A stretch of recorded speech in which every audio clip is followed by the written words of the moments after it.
વાત કરીએ કેન્દ્રીય ગૃહમંત્રી અમિત શાહ અત્યારે ગુજરાતના પ્રવાસે છે। અમદાવાદમાં વિવિધ વિકાસ કાર્યોની ભેટ તેઓ આપવાના છે। પલ્લવ ફ્લાયઓવર બ્રિજનું પણ તેઓ લોકાર્પણ કરશે। 107 કરોડના ખર્ચે આ પલ્લવ બ્રિજ તૈયાર થયો છે। 925 મીટર લંબાઈ અને 8.40 મીટર બ્રિજની પહોળાઈ છે। શાસ્ત્રીનગરમાં અમિત શાહ જાહેર સભાને સંબોધન કરવાના છે। તો આ સાથે જ 1593 કરોડના વિવિધ વિકાસ કાર્યોની ભેટ તેઓ આપવાના છે। 700 જુનિયર ક્લાર્કને નિમણૂક પત્ર પણ અમિત શાહ એનાયત કરવાના છે।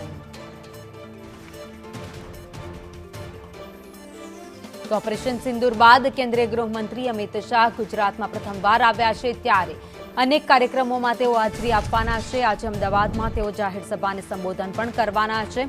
તો કરોડોના વિકાસ કાર્યો છે, જેની ભેટ ગુજરાતને આજે મળવાની છે।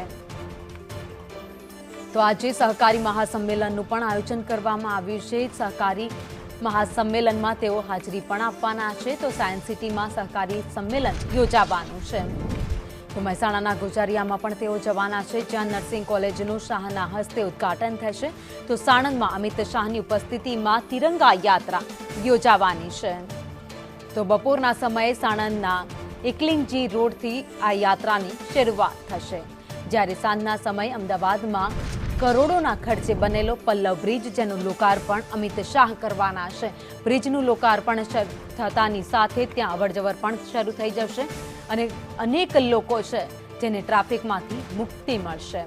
તો એમસીના વિકાસ કાર્યનું લોકાર્પણ અને ખાતમુહૂર્ત અમિત શાહ કરવાના છે। તો અમિત શાહ 2 દિવસના ગુજરાતના પ્રવાસે છે, ત્યારે તેઓ અમદાવાદ અને ગાંધીનગર એમ 2 જગ્યાએ મુલાકાતનો દોર, સભાનો દોર ચલાવવાના છે, જે દરમિયાન વિકાસ કાર્યોને ભેટ મળવાની છે।